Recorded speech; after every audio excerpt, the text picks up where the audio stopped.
Welcome to DS education. स्वागत है आपका मेरे यूट्यूब चैनल डीएस एजुकेशन में। मैं हूं दिनेश साहू। और दोस्तों आज से हम एक नया सब्जेक्ट स्टार्ट कर रहे हैं, कला एवं संस्कृति। ठीक है दोस्तों, यूपीएससी प्रीलिम्स और मेंस की दृष्टि से इम्पोर्टेंट टॉपिक है। इसके अलावा कोई भी स्टेट पीसीएस का एग्ज़ाम है उसके लिए बहुत इंपॉर्टेंट है, और कोई भी कॉम्पिटिटिव एग्जाम है, ठीक है, तो उसके लिए भी काफ़ी इंपॉर्टेंट सब्जेक्ट है। इससे अक्सर क्वेश्चन बनते ही बनते हैं। ठीक है, तो इसके अंतर्गत आज हमारा एक पहला लेक्चर जो रहेगा वो रहेगा मंदिर वास्तुकला के बारे में। ठीक है, तो स्टार्ट करते हैं दोस्तों आज का टॉपिक। इंग्लिश में से बोलते हैं दोस्तों आर्ट एंड कल्चर, है ना सब्जेक्ट को। तो आज दोस्तों हम पढ़ेंगे मंदिरों की वास्तुकला के बारे में। ठीक है, स्टार्ट करते हैं आज का टॉपिक। तो यदि हम थोड़ा इतिहास में जाएं, हमारे जो भारतीय परंपरा है या फिर भारत की जो मंदिर वास्तुकला है, इसके यदि हम इतिहास में जाएं तो मंदिरों का जो निर्माण है वो हमें मौर्य काल से, ठीक है, मौर्य काल से इसकी शुरुआत देखने को मिलती है मंदिर वास्तुकला के अंतर्गत।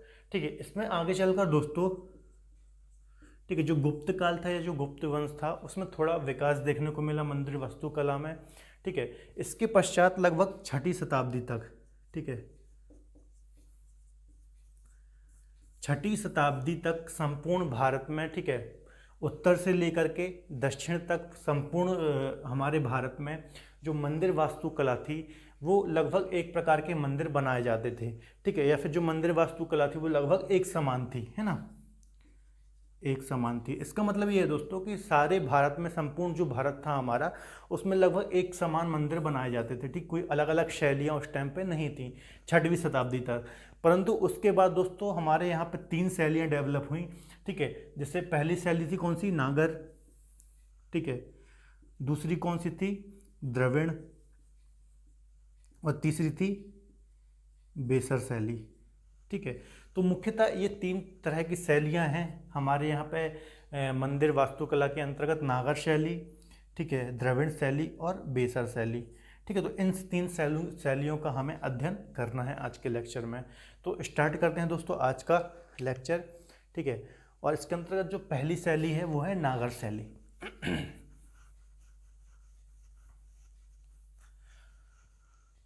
तो दोस्तों पहली शैली है नागर, है ना, नागर शैली। तो दोस्तों जो नागर शैली थी, सबसे पहले जो इस शैली के मंदिरों का प्रयोग हुआ, या फिर ये इस शैली में जो मंदिर बने वो नगरों में बनना स्टार्ट हुए, है ना। इसी कारण इस शैली का नाम नागर शैली पड़ा। ठीक है, एक पॉइंट तो ये हो गया। इसके अलावा एक पॉइंट और मैं बता देता हूँ। ठीक है, जैसे हमारा मान लीजिए इंडिया है ना, तो हमारे इंडिया के अंतर्गत दोस्तों देखिए तीनों शैलियों का विकास कहाँ कहाँ पर हुआ है। तो यदि हम बात करें हिमालय से लेकर के विंध्य रेंज तक, ठीक है, यहाँ पे मध्य प्रदेश में विंध्य रेंज है और यहाँ पर हिमालय है। ठीक है, तो उत्तर, ये पूरा उत्तर का जो भाग है, यहाँ पे जो शैली निर्मित हुई वो है नागर शैली। ठीक है, यहाँ पर नागर शैली के मंदिर बने। ठीक है, इसके अलावा विंध्य रेंज से लेकर यदि हम कृष्णा नदी तक बात करें, ठीक है, तो यहाँ पर बेसर शैली के मंदिर देखे जाते हैं। ठीक है, और जो कृष्णा नदी से, ठीक है, कन्याकुमारी तक है यह वाला पार्ट, तो यहाँ पर द्रविड़ शैली के मंदिरों का विकास हुआ, या द्रविड़ शैली के मंदिर देखे जाते हैं। ठीक है, तो ये मैंने आपको एक आइडिया दे दिया कि यदि उत्तर में कोई मंदिर है तो वो नागर शैली के हैं, बीच वाले भाग में है, ठीक है, विंध्य रेंज से लेकर के कृष्णा तक तो वो वेसर शैली के हैं। ठीक है, और साउथ में यदि हैं एकदम कृष्णा नदी से लेकर के कन्याकुमारी तक तो वो द्रविड़ शैली के हैं। तो इस प्रकार से 3 शैलियों का विकास हुआ। ठीक है, इसके अलावा इसमें दूसरा पॉइंट हो जाएगा कि इस शैली का विकास कहाँ से कहाँ तक हुआ, हिमालय से लेकर कर, ठीक है, हमारे भारत के उत्तरी भाग में हिमालय से लेकर कर विंध्य रेंज तक, है ना, जो विंध्य रेंज है वहाँ तक, विंध्य पर्वत श्रृंखला तक इन मंदिरों का विकास हुआ, या इन मंदिर जो ये मंदिर शैली थी नागर मंदिर शैली, ठीक है, नागर शैली, उसका विकास हुआ। तो अब दोस्तों हम थोड़ा देख लेते हैं कि ये होती क्या है। ठीक है, इसके अंतर्गत दोस्तों 3 उपशैलियां होती हैं। ठीक है, ये उपशैली हैं। उपशैली मतलब नागर शैली के अंतर्गत ही 3 ये उपशैली हैं। एक उड़ीसा उपशैली है, खजुराहो उपशैली है और सोलंकी उपशैली है। ठीक है, अभी हम चर्चा करेंगे ये क्या होती है। इसका मतलब ये है दोस्तों, जो खजुराहो में खासतौर पर मंदिर है, ठीक है, तो उसे खजुराहो उपशैली बोल देंगे। ठीक है, जो उड़ीसा के आसपास जो मंदिर है उड़ीसा उपशैली कह देंगे। ठीक है, तो अभी हमें मेन बात करनी है नागर शैली की, नागर शैली क्या होती है। ठीक है, तो यहाँ पर मैंने मंदिर बनाया है और इसमें हम समझेंगे कि नागर शैली में मंदिर किस प्रकार बनाए जाते थे। ठीक है, तो सबसे पहले तो दोस्तों उसका जो आधार बनाया जाता था, ठीक है, जैसे आप चबूतरा बोलते हैं। ठीक है, तो उसमें दो आधार होते थे। ठीक है, जगती होता था और एक होता था पीठ। ठीक है, तो ये दो आधार होते थे मुख्यतः। ठीक है, इसके ऊपर दोस्तों एक रेखी शिखर होता था इस प्रकार से। ठीक है, इस प्रकार से शिखर। ठीक है, इसे बोला जाता था शिखर, है ना, इस प्रकार से। ठीक है, तो ये इस प्रकार से शिखर होता था, ये मैंने यहाँ पर बनाया है। ठीक है, तो इसे बोला जाता था शिखर, जो कि कैसा होता था, रेखीय होता था। ठीक है, अब कहीं आपको ऐसे शिखर भी देखने को मिलेंगे, कहीं ऐसे शिखर भी देखने को मिलेंगे और कहीं थोड़ा ऐसे शिखर भी देखने को मिलेंगे गुंबदाकार। ठीक है, तो वो अलग अलग हो सकते हैं। ठीक है, अलग अलग, चूँकि विकास जैसे जैसे होता है तो वैसे वैसे चीज़ें भी चेंज होती हैं। ठीक है, तो एक हम रफ आइडिया लेंगे कि नागर शैली में इस प्रकार के मंदिर होते थे। ठीक है, तो ये रेखीय शिखर होते थे। इसके अलावा शिखर के ऊपर एक आधार बनाया जाता था इस प्रकार से। ठीक है, इस प्रकार से आपने देखा होगा। ठीक है, इसे क्या बोला जाता था, आमलक।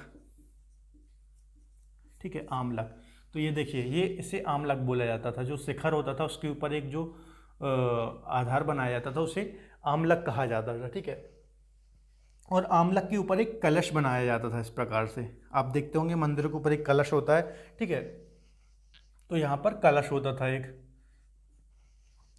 ठीक है, तो क्या क्या चीज़ देख ली। सबसे पहले तो हमने आधार में देखा, एक चबूतरे होते थे। ठीक है, एक जगती होता था, एक पीठ होता था, उसके ऊपर एक रेखीय शिखर होता था। ठीक है, शिखर के ऊपर एक आमलक होता था इस प्रकार से, है ना, और उसके ऊपर एक कलश होता था। और कई मंदिरों में आपको यही कलश पर ऐसे झंडा भी लगा हुआ मिलेगा। ठीक है, तो यहाँ पर ध्वज या फिर झंडा भी देखने को मिलता था।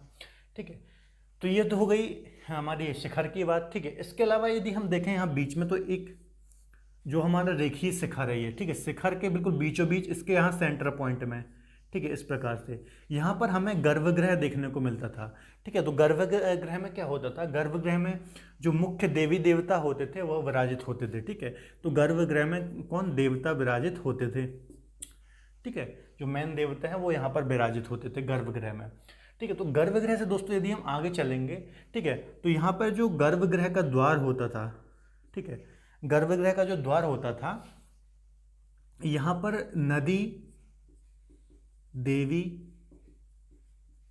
देवताओं। ठीक है, जो गर्भगृह का द्वार होता था वहाँ पर नदी देवी देवताओं की मूर्ति या फिर प्रतिमा स्थापित की जाती थी। नदी देवी देवता मतलब जैसे गंगा देवी हो गई, ठीक है, नर्मदा देवी हो गई, यमुना देवी हो गई, तो उस प्रकार की नदी देवी देवताओं की मूर्तियाँ लगाई जाती थी यहाँ पर। ठीक है, जो इसका एंट्रेंस होता था गर्भगृह का। इसके अलावा ये मंडप होते थे दोस्तों, है ना, ये इस प्रकार से। ठीक है, अब ये मंडप क्या होते थे, मंडप में नॉर्मली जहाँ पे एक प्रकार से आप समझ सकते हैं सभागृह, है ना, सभागृह मतलब लोग इकट्ठा हो सकते हैं। जैसे आरती चल रही है तो यहाँ पर लोग इकट्ठा हो सकते हैं, जहाँ से हवन हो सकता है। ठीक है, तो काफ़ी बड़ा एरिया होता था जहाँ पर लोग इकट्ठा हो सकते थे। ठीक है, तो यहाँ पे एक होता था मंडप, ठीक है, उसके बाद एक होता था अर्धमंडप, और कहीं कहीं आपको 3 देखने को मिलेंगे। ठीक है, देखिए जैसे यहाँ पे मैंने आपको 2 बनाए हैं। ठीक है, तो कहीं कहीं आपको इस प्रकार से 3 देखने को मिलेंगे इस प्रकार से। ठीक है, कहीं 3 मिलेंगे, कहीं 2 मिलेंगे, कहीं आपको एक ही मिलेगा। तो यानी जहाँ पे 3 है उसे बोलेंगे महामंडप, है ना, जो बीच वाला है उसे बोलेंगे मंडप। ठीक है, और जो थर्ड वाला है उसे बोलेंगे अर्धमंडप। ठीक है, तो कहीं आपको एक देखने को मिलेगा, ठीक है, तो उसे सिर्फ मंडप बोलेंगे, कहीं 2 मिलेंगे तो मंडप और अर्धमंडप, कहीं 3 देखने को मिलेंगे तो उसे महामंडप, मंडप और अर्धमंडप। ठीक है, अब कुछ चेंजेस हो सकते हैं, जरूरी नहीं कि जैसे मैं बता रहा हूँ सेम ही रहें।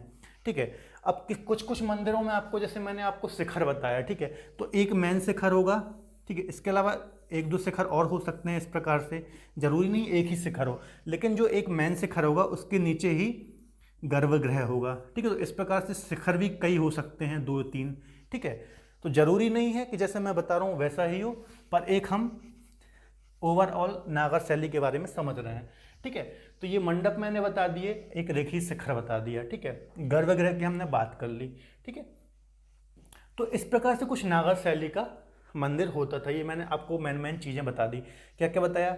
एक जगती होता था, पीठ होता था जो चबूतरा नॉर्मली होता है, ठीक है। इसके अलावा क्या होता था? एक शिखर होता था, रेखी शिखर होता था मेन, ठीक है, इस प्रकार से, ठीक है। शिखर नॉर्मली ये होगा शिखर। इसके ऊपर क्या होता था? आमलक होता था, ठीक है। आमलक के ऊपर कलश होता था, ठीक है। अब शिखर दो तीन भी हो सकते थे, लेकिन एक जो मेन शिखर होगा उसके नीचे एक गर्भगृह होगा, ठीक है। और गर्भगृह के आगे मंडप होंगे इस प्रकार से, ठीक है। अब मंडप दो भी हो सकते हैं, तीन भी हो सकते हैं, एक भी हो सकते हैं। तीन है तो महामंडप, मंडप, अर्धमंडप। दो है तो मंडप और अर्धमंडप, इस प्रकार से, ठीक है। तो इस प्रकार से कुछ चीज़ें होती थी, ठीक है। अब हम कुछ और चीज़ें जान लेते हैं कि इसमें और क्या क्या होता था। अब इसमें दोस्तों एक पंचायत शैली होती थी, है ना। पंचायत शैली क्या होता है? जैसे एक मान लीजिए बीच में मैन मंदिर है, ठीक है। मैन वाला मंदिर है, ठीक है। और इसके चार चार मंदिर और होते थे, ठीक है, आजू बाजू। बीच में जो मंदिर होता था उसमें मैन जो देवता हैं वो विराजित होते थे। इसके अलावा चार छोटे मंदिर और होते थे, ठीक है। तो इस प्रकार के जो मंदिर होते थे उससे बोला जाता था पंचायत शैली, ठीक है। तो नागर शैली के अंतर्गत पंचायत शैली भी देखने को मिलती है। तो आप समझ गए क्या होती है पंचायत शैली? एक मैन मंदिर के साथ चार अन्य मंदिर भी होते थे, ठीक है। तो ये थी पंचायत शैली। इसके अलावा प्रदक्षिणा पथ। प्रदक्षिणा पथ क्या होता है? आप देखते होंगे जो गर्भगृह होता है जहाँ पर देवता विराजित होते हैं तो वहाँ परिक्रमा की जाती है ना।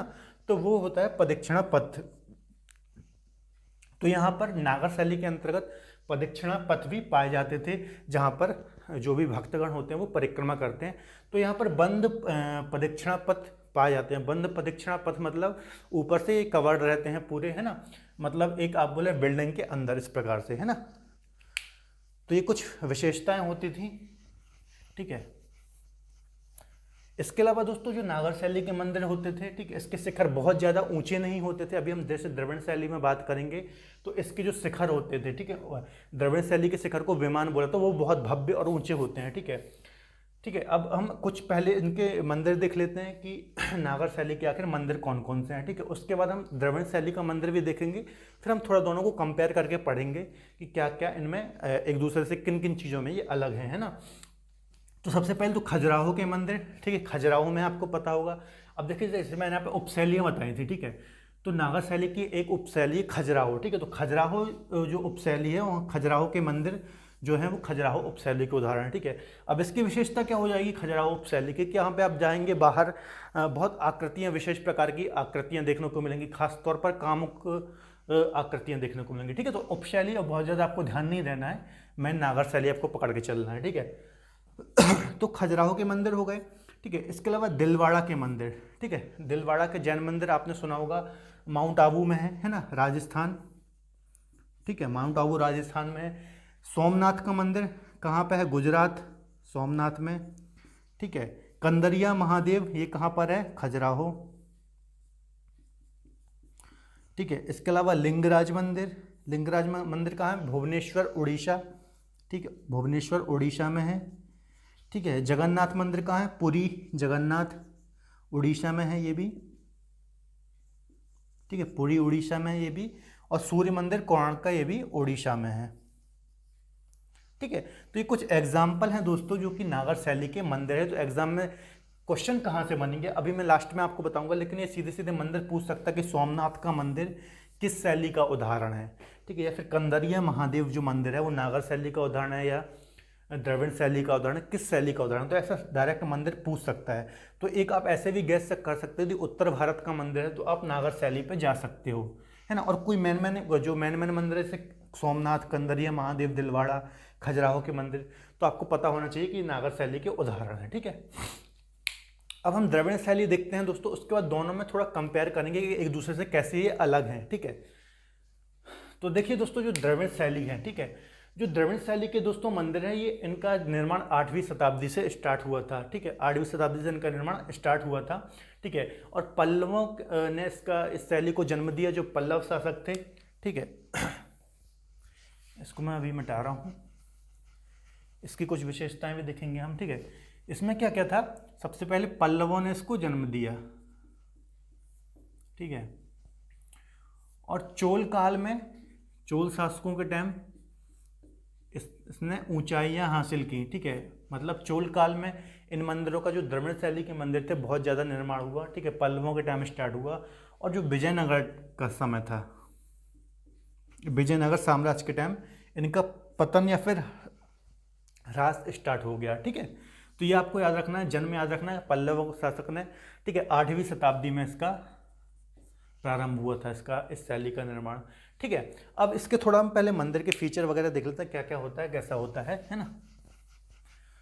ये मंदिर कहाँ से कहाँ तक पाए जाते हैं दोस्तों, अभी मैंने बताया था। तो ये मंदिर कहाँ से कहाँ तक, कृष्णा नदी से लेकर के कन्याकुमारी, ठीक है, कन्याकुमारी, कृष्णा नदी से लेकर के कन्याकुमारी तक ये पाए जाते हैं, है ना। तो ये आपको याद रखना है।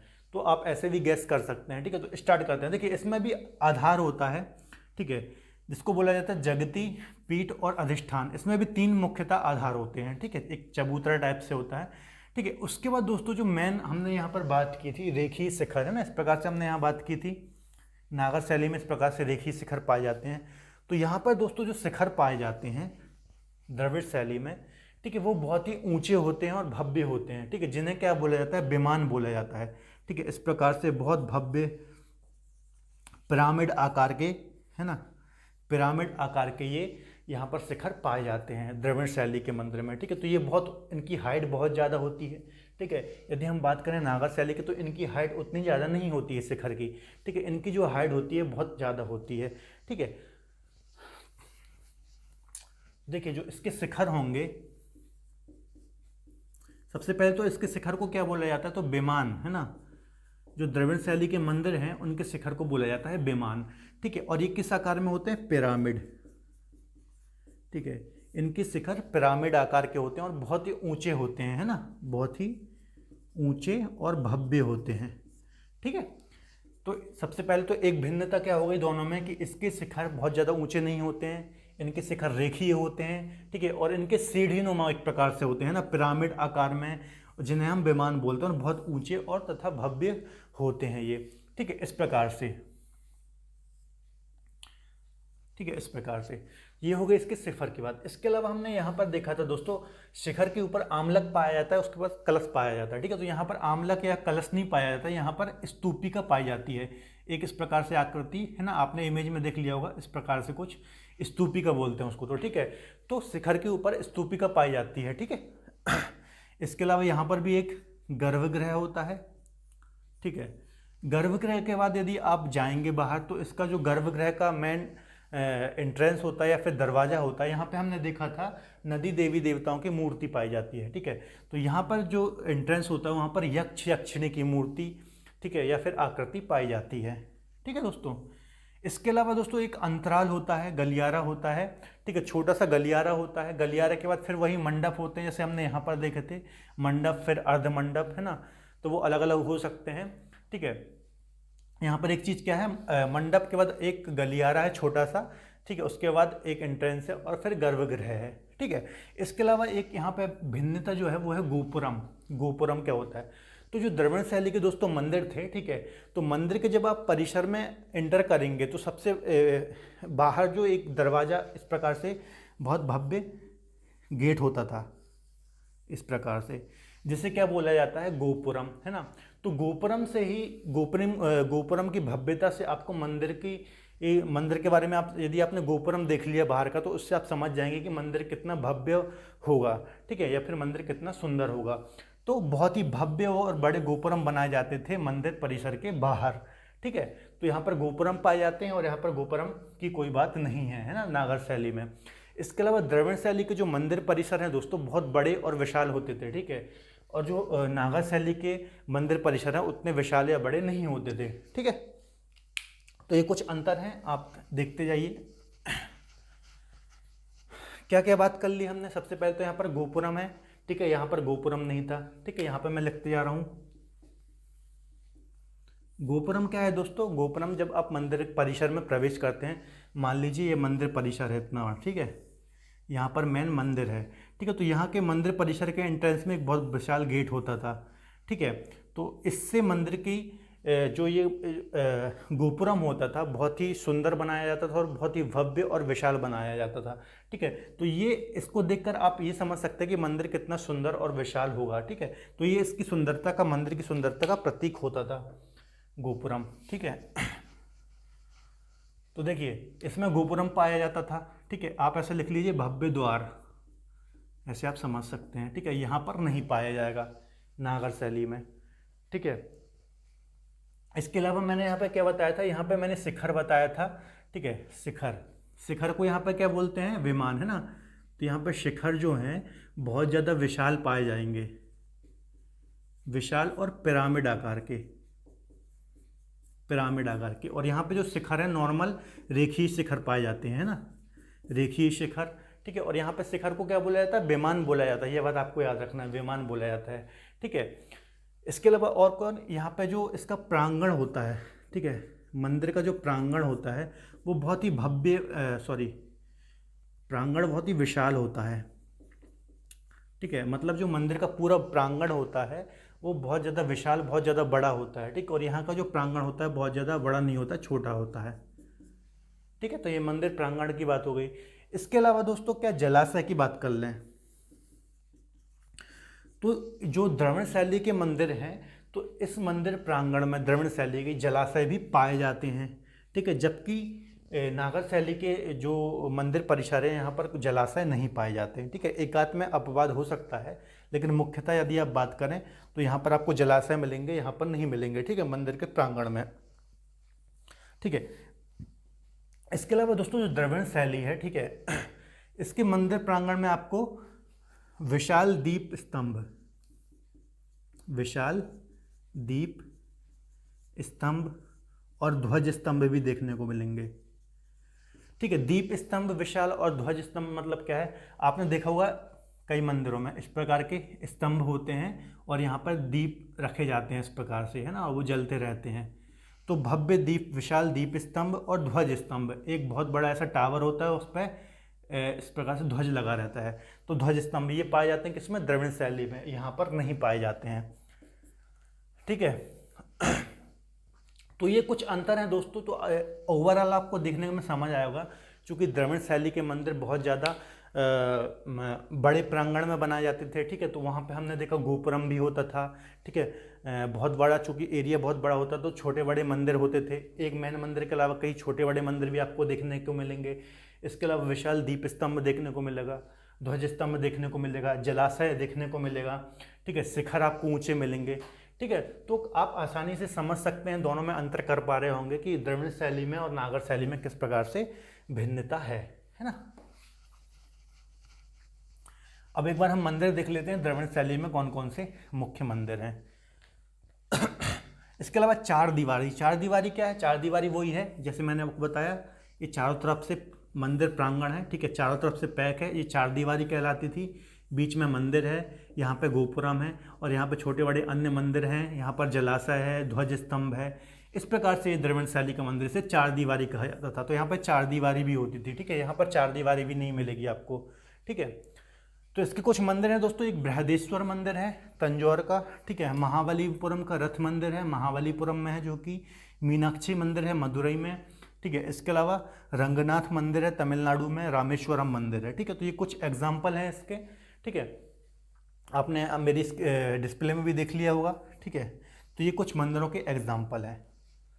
इसके अलावा द्रविड़ शैली की कुछ उपशैलियाँ भी हैं दोस्तों, पल्लव, चोल, विजयनगर और नायक, ये इसकी कुछ उपशैली हैं। जो देखिए द्रविड़ शैली के अंतर्गत पल्लवों ने जिन मंदिर का निर्माण किया उसको पल्लव शैली हो गई, चोलों ने जिसका निर्माण किया वो चोल शैली हो गई, विजयनगर के अंतर्गत जो मंदिर निर्माण हुआ विजयनगर शैली हो गई। इस प्रकार से आप समझ सकते हैं। तो ये उपशैलियाँ हैं, है ना। अब तीसरी जो दोस्तों हमारे पास शैली है वो है बेसर शैली, है ना।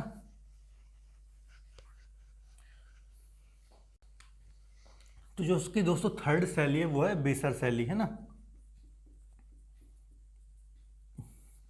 ठीक है, बेसर शैली तो 8वीं से दोस्तों 8वीं से 13वीं शताब्दी के मध्य, है ना, 8वीं से 13वीं शताब्दी के मध्य।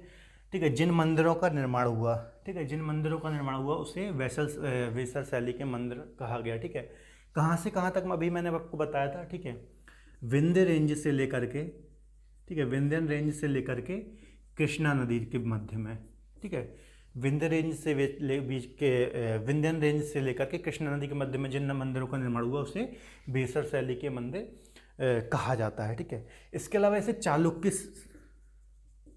चालुक्य शैली के नाम से भी जाना जाता है, ठीक है, चालुक्य शैली के नाम से भी जाना जाता है, ठीक है। तो ये बात भी आपको याद रखना है, बेसर शैली को चालुक्य शैली के नाम से भी जाना जाता है ना। एक पॉइंट इसका ये हो जाएगा। अब इसमें दोस्तों एक मेन पॉइंट ये है, ठीक है, कि जो द्रविड़ शैली है और जो नागर शैली है, ठीक है, इसके सम्मिलित रूप को आप बेसर शैली बोलते हैं, है ना, सम्मिलित रूप को। सम्मिलित रूप से मतलब क्या है कि इसमें नागर शैली के भी गुण पाए जाएंगे और द्रविड़ शैली के भी गुण पाए जाएंगे। चूंकि देखिए मैंने अभी आपको बताया था, ठीक है, ठीक है, इस प्रकार से मैंने आपको बताया था। ऊपर की शैली मैंने कौन सी बताई, हिमालय से लेकर के विंध्य रेंज तक की कौन सी बताई थी मैंने, नागर शैली, ठीक है। नीचे की कौन सी बताई थी, कृष्णा से लेकर के कन्याकुमारी तक कौन सी बताई थी, द्रविड़, ठीक है। तो बीच की जो शैली हुई दोस्तों, जिस शैली का विकास हुआ उसे बेसर शैली कहा गया, ठीक है। तो कुछ इसके गुण आ गए, कुछ इसके गुण आ गए। तो इस प्रकार से दोनों शैलियों की जो सम्मिलित रूप की जो शैली है उसे बेसर शैली कहा जाता है, उसमें दोनों के गुण पाए जाते हैं, ठीक है। ये पॉइंट आपको याद रखना है, ठीक है। इसमें मैं आपको मंदिर अंदर नहीं बता रहा हूँ, बस आप डिस्प्ले में देख लीजिए, ठीक है। इस प्रकार के मंदिर पाए जाते हैं, कुछ एग्जाम्पल बता देता हूँ मैं, ठीक है। इसमें मंडप बहुत ज़्यादा सुसज्जित पाए जाते हैं। इसके अलावा यहाँ पर आधार से लेकर के ऊपर शिखर तक, शिखर बहुत ज़्यादा ऊंचे नहीं पाए जाते हैं, ठीक है। जो शिखर होते हैं वो ऊंचे नहीं होते थे ज़्यादा, ठीक है। और आधार से लेकर के शिखर तक, ठीक है, मतलब आधार से लेकर के शिखर तक ये गोलाकार, ठीक है, अर्धगोलाकार या फिर वृत्ताकार, इस प्रकार के होते थे इस टाइप के मंदिर, ठीक है। और दोनों के गुण पाए जाएंगे, जैसे इसमें गोपुरम भी हो सकता है, ठीक है, और गोपुरम भी हो सकता है, इसके अलावा रेखीय शिखर भी हो सकता है, ठीक है। तो दोनों के सम्मिलित गुण जिस शैली में है वो बेसर शैली कहलाती है, ठीक है। डिस्प्ले में मैंने आपको बता ही दिया किस प्रकार से ये हैं, ठीक है। हम कुछ मंदिर एग्जाम्पल देख लेते हैं बस। तो सबसे पहले तो दोस्तों है बादामी के मंदिर, बादामी के मंदिर, ठीक है, बादामी के मंदिर। दूसरा कर्नाटक के चालुक्य मंदिर, ठीक है, कर्नाटक के जो चालुक्य मंदिर हैं वो भी इसका एग्जाम्पल है, ठीक है। इसके अलावा वृंदावन का वैष्णव मंदिर, तो ये कुछ एग्जाम्पल है बादामी के मंदिर, कर्नाटक के चालुक्य मंदिर, इसके अलावा वृंदावन के वैष्णव मंदिर, ठीक है। तो ये बेसर शैली का एग्जाम्पल है। बस आपको इसमें इसके अंतर्गत इतना याद रखना है कि दोनों शैलियों का ये मिक्सचर है, ठीक है। और 8वीं से 13वीं शताब्दी के मध्य इन मंदिरों का निर्माण हुआ, ठीक है। ये 3 मंदिर आपको याद रखना है, इसके अलावा अन्य मंदिर भी आप देख सकते हैं, ठीक है। और इसे चालुक्य शैली भी कहा जाता है, ठीक है दोस्तों। तो ये 3 मुख्य शैलियां हैं हमारे यहाँ मंदिर वास्तुकला के अंतर्गत, ठीक है। आशा करता हूँ दोनों को ये 2 शैली हैं, नागर शैली और द्रविड़ शैली, ठीक है। और इनके मंदिर भी मैंने जो आपको मेन मंदिर है वो बता दिए। इसके अलावा कभी एग्जाम में आता है, ठीक है, तो आपको याद नहीं आ पा रहा है तो मैंने आपको बता दिया। यदि उत्तर भारत का है तो आप उसे नागर शैली के रूप में गैस कर सकते हैं, दक्षिण भारत का है तो द्रविड़ शैली के रूप में गैस कर सकते हैं। इसके अलावा बीच का कोई मंदिर है तो बेसर के शैली के रूप में आप गैस कर सकते हैं, ठीक है। और मेन मंदिर आप याद ही कर लीजिए तो अच्छा रहेगा, ठीक है दोस्तों। तो आज के लिए इतना ही दोस्तों। यदि आपको आज का लेक्चर पसंद है तो प्लीज़ वीडियो को लाइक करें। इसके अलावा हमारे साथ जुड़े रहने के लिए आप हमारे चैनल को सब्सक्राइब कर सकते हैं। तब तक के लिए धन्यवाद, अपना ख्याल रखें।